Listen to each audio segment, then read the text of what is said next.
Olá, meus amigos, sejam muito bem-vindos. Meu nome é Aline Moura, sou palestrante e jornalista, e hoje é um prazer imenso estar aqui com vocês, agradecendo ao convite do Wagner e de todos os colaboradores do Centro Espírita Antônio Oliveira. Hoje nós vamos trazer mais reflexões sobre o livro Jesus no Lar. E hoje nossa conversa é sobre o capítulo 47, O Educador Conturbado, deste livro, psicografado por Chico Xavier através do espírito Neio Lúcio. É um livro muito reflexivo, é um livro em que Jesus narra diversas passagens depois de um período de amadurecimento dos apóstolos, um período em que os apóstolos já estão colocando em prática os ensinamentos do Evangelho com Jesus. Então, Jesus traz essas reflexões em cada capítulo para que a gente possa perceber que o caminho do bem é um caminho que exige muito de nós. Exige muito do aprimoramento dos nossos valores, das nossas virtudes, da nossa capacidade de amar diante das circunstâncias, de amar além das circunstâncias. E hoje eu quero convidar você para ver essas reflexões aqui comigo. Eu separei alguns trechinhos do capítulo para que a gente possa conversar, tudo bem? Então, esse capítulo é muito interessante, porque embora eu seja jornalista, eu também trabalho com educação. E todo o processo educativo, ele tem um processo de comunicação. Então, todo educador é um comunicador, ele é um emissor de mensagens que vai até um receptor, que vai receber essa mensagem ou esse conhecimento. E interessante que aqui neste capítulo, Jesus narra a história de um educador conturbado, porque é um prestador de serviços, né? É alguém que já trabalha com o Evangelho de Jesus, ajudando outros irmãos em serviços de reparação. O que significa isso? Nós estamos falando de uma pessoa que está acostumada a trabalhar com serviço ao próximo. Então, esse jovem trabalhador, ele é convidado à especialização desse serviço de reparação.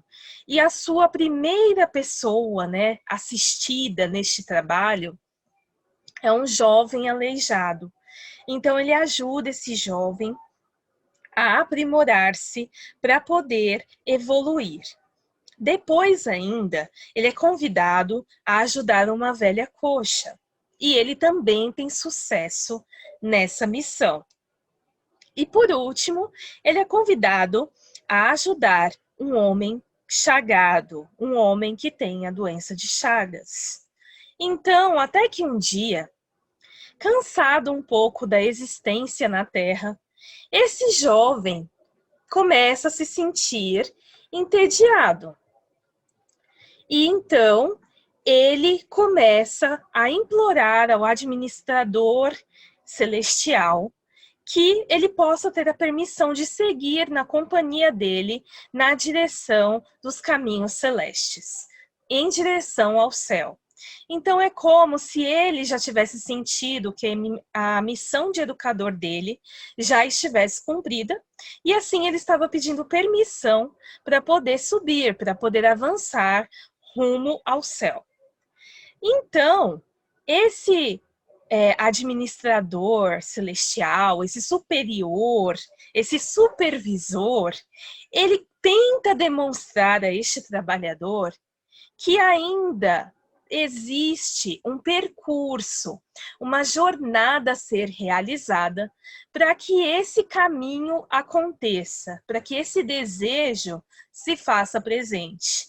Então, ele convida esse trabalhador a olhar-se, a parar e olhar para si mesmo.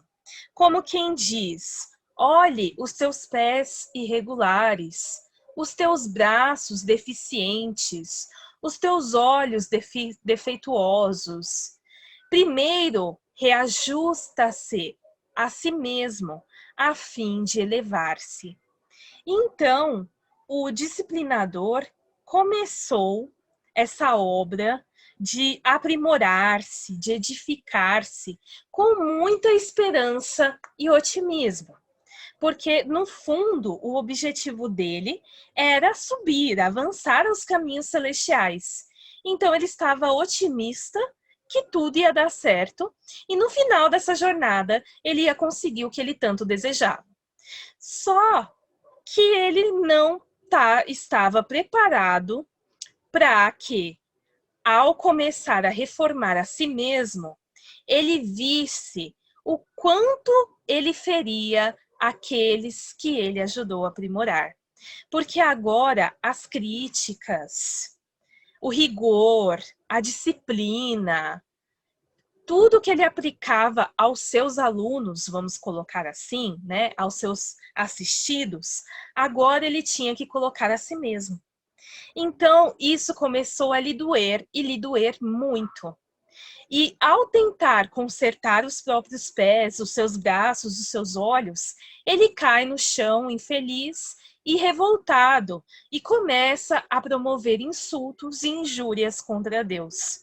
E o mundo ia assim, ficando quase paralítico e cego. E quantas vezes com a gente não acontece assim? Nós nos sentimos injustiçados pela vida e nós começamos a blasfemar e insultar a Deus e ao mundo e aos outros. Quantas e quantas vezes, meus irmãos, nós não terceirizamos a nossa dor. Nós não culpamos os outros pelo nosso sofrimento. Nós não julgamos aos outros as injustiças e os fracassos da nossa vida. E é exatamente isso que aconteceu. Por isso o educador conturbado.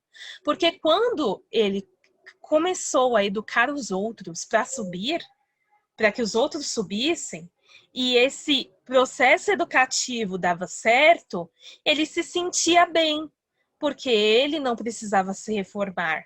Ele via o processo de reforma interior dos outros.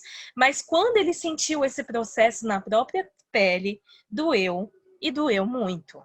Então, ele mesmo não começou a não suportar aquele regime de salvação, assim de Jesus, que ele aplicou aos outros. E assim, o próprio superior dele, quando o encontrou com muita dificuldade, viu que ele estava muito diferente, porque ele não conseguiu ser bem-sucedido naquele processo educativo que ele aplicava nos outros. Então, ele percebeu que todo esse rigor, que todas essas críticas aos outros não funcionava, que talvez faltou caridade, que talvez faltou amor, que talvez faltou compaixão. Então, o mensageiro, ele começou, né, a confiar outros educadores para que o ajustassem e ajudassem esse educador que estava tão conturbado. Convocou outros trabalhadores para que ele tivesse um sucesso nesse processo interior, para que ele conseguisse completar essa jornada e de se aperfeiçoar, de se autotransformar, de se reformar interiormente e assim ter condições de seguir ao rumo celeste. E assim Jesus termina esta parábola, vamos colocar assim, dizendo que usemos de paciência e amor a todas as obras de corrigenda. Usemos de paciência e amor a todas as obras que necessitam de correção. E aprendamos a suportar as medidas com que buscamos melhorar a posição daqueles que nos cercam. E aprendamos a analisar que tipo de medidas, que tipo de críticas, que tipo de sentimentos e de atitudes estamos tendo com todos aqueles que nos cercam. Porque para cada espírito que chega, sempre um momento deve ser burilado. Para cada espírito que chega, sempre haverá um momento de purificação, um momento de decisão, um momento de reforma, um momento de transformação com eficiência e segurança para a luz divina. E o que Jesus quer nos dizer com isso?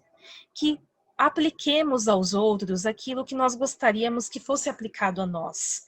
Se nós não gostamos de ser corrigidos com repreensão, se nós não gostamos que alguém chame a nossa atenção na frente de todo mundo, que alguém nos envergonhe, que alguém nos constranja, nos cause constrangimento, a gente deve aplicar essa mesma medida para o outro. E talvez a esse educador faltou isso. Talvez ele tenha tido a prepotência de como ele era um trabalhador, de como ele era um servidor na jornada do Cristo, ele não precisasse de modificação para subir aos caminhos celestes. Mas todos nós seremos cobrados um dia pelo aquilo que fizemos no passado e por aquilo que deixamos de fazer no presente. Então, que sejamos justos, honestos e transparentes, especialmente amorosos, com todos aqueles que passarem em nossa vida e precisarem da nossa correção, e precisarem do nosso aconselhamento fraterno, e precisarem de palavras consoladoras, de momentos de compreensão, de clareza na vida.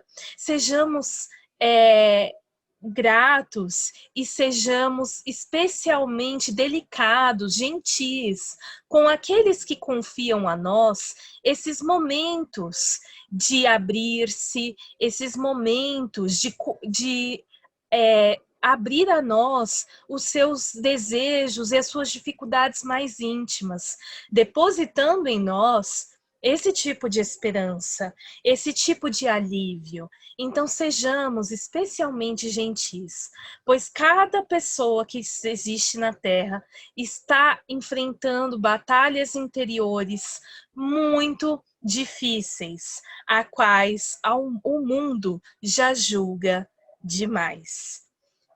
E assim eu vou me despedindo de vocês, né? Falando com vocês que mais importante do que o ontem é o hoje.